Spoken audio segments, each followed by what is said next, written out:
വിഘടനവാദ നീക്കവുമായി തമിഴ്നാട് മുഖ്യമന്ത്രി MK സ്റ്റാലിൻ.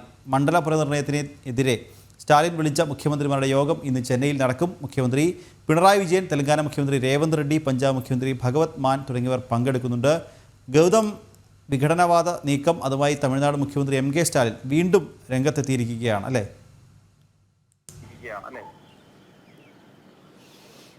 നിഖിലെ, ഭാഷാ വിവാദത്തിന് പിന്നാലെ ഇപ്പോൾ തമിഴ്നാട് മുഖ്യമന്ത്രി MK സ്റ്റാലിൻ മറ്റൊരു വിവാദം കൂടി ഉയർത്തിപ്പിടിക്കുകയാണ്. അത് മണ്ഡല പുനർനിർണയവുമായി ബന്ധപ്പെട്ടാണ്. കാരണം നമ്മുടെ രാജ്യത്ത് ജനസംഖ്യ ക്രമാതീതമായി ഉയരുന്നതിനൊപ്പം തന്നെ രാജ്യത്തെ ലോക്സഭാ മണ്ഡലങ്ങളുടെയും നിയമസഭാ മണ്ഡലങ്ങളുടെയും എണ്ണം കൂടി വർദ്ധിക്കണം. എങ്കിൽ മാത്രമേ കൃത്യമായി ജനങ്ങളിലേക്ക് വികസന പദ്ധതികൾ എത്തിക്കാൻ കഴിയൂ എന്നതാണ് കേന്ദ്ര സർക്കാരിൻ്റെ നിലപാട്. അതിനാലാണ് വളരെ വിശാലമായ ഒരു പാർലമെൻറ്റൊക്കെ നമ്മൾ നിർമ്മിക്കുകയും ഇപ്പോൾ ലോക്സഭയിൽ 543 അംഗങ്ങളാണ് ഉള്ളെങ്കിൽ ഒരുപക്ഷെ വരും കാലഘട്ടങ്ങളിൽ അത് 888 എന്നൊരു വലിയ നമ്പറിലേക്ക് എത്തിക്കാനാണ് സർക്കാർ ലക്ഷ്യമിടുന്നത്. എന്നാൽ ഇതിനെ തുരങ്കം വയ്ക്കുന്ന നീക്കവുമായിട്ടാണ് ഇപ്പോൾ തമിഴ്നാട് മുഖ്യമന്ത്രി സ്റ്റാലിൻ രംഗത്തെത്തിയിരിക്കുന്നത്. ഇന്നിപ്പോൾ ഈ മണ്ഡല പുനഃസംഘടനയ്ക്കെതിരെ സ്റ്റാലിൻ്റെ നേതൃത്വത്തിൽ തമിഴ്നാട്ടിൽ യോഗം ചേരുകയാണ്. കേരളത്തിൻ്റെ മുഖ്യമന്ത്രി പിണറായി വിജയനും തെലങ്കാന മുഖ്യമന്ത്രി രേവന്ത് റെഡ്ഡിയും ഉൾപ്പെടെയുള്ളവർ ഈ ഒരു യോഗത്തിൽ പങ്കെടുക്കുന്നുണ്ട്. പക്ഷേ പ്രതിപക്ഷത്തെ വളരെ പ്രധാനപ്പെട്ട നേതാക്കൾ ഈ യോഗത്തിൽ പങ്കെടുക്കാതെ വിട്ടുനിൽക്കുന്നു എന്ന കാര്യം കൂടി നമ്മൾ ഇതോടൊപ്പം കൂട്ടി വായിക്കണം. കാരണം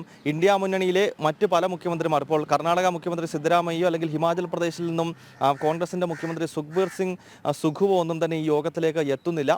അതുപോലെ തന്നെ ഈ BRS ഒപ്പം ഒഡീഷയിലെ നവീൻ പട്നായിക്കിൻ്റെ ബിജു ജനതാദൾ തുടങ്ങിയ കക്ഷികൾക്കൊക്കെ ഈ സ്റ്റാലിൻ്റെ ക്ഷണമുണ്ടായിരുന്നു. അതിൽ നവീൻ പട്നായിക്ക് വരുന്നില്ല. ഒപ്പം BRSൻ്റെ മുതിർന്ന നേതാവും മുൻ തെലങ്കാന മുഖ്യമന്ത്രിയുമായിട്ടുള്ള ചന്ദ്രശേഖർ റാവുവും യോഗത്തിലെത്തുന്നില്ല. അവരുടെ പ്രതിനിധികളെ മാത്രമാണ്, മറ്റ് ചെറിയ നേതാക്കളെ മാത്രമാണ് ഈ യോഗത്തിലേക്ക് അയക്കുന്നത്. അതിനാൽ സ്റ്റാലിൻ നടത്തിക്കൊണ്ടിരിക്കുന്ന ഈ ഒരു നീക്കത്തിന് പ്രതിപക്ഷ നിരയിൽ നിന്ന് തന്നെ കാര്യമായ ഒരു പിന്തുണ ലഭിക്കുന്നുവെന്ന് നമുക്ക് പറയാൻ സാധിക്കത്തില്ല. പക്ഷേ തമിഴ്നാട്ടിൽ തുടർച്ചയായി വിഘടനവാദത്തിൻ്റെ സ്പർദ്ധ രൂപപ്പെടുത്താൻ സ്റ്റാലിൻ ശ്രമിക്കുകയാണ്. അതൊന്ന് ഭാഷാവിവാദവുമായി ബന്ധപ്പെട്ട് നമ്മൾ കണ്ടു. അതിന് പിന്നാലെയാണ് ഇപ്പോൾ ഈ മണ്ഡല പുനർനിർണയവുമായി ബന്ധപ്പെട്ട് ഇപ്പോൾ പ്രതിപക്ഷ മുഖ്യമന്ത്രിമാരുടെ ഒരു യോഗം MK സ്റ്റാലിൻ ഇന്നിപ്പോൾ വിളിച്ചിരിക്കുന്നത്. രാവിലെ 10 മണിക്കാണ് ഈ യോഗം ആരംഭിക്കുന്നത്.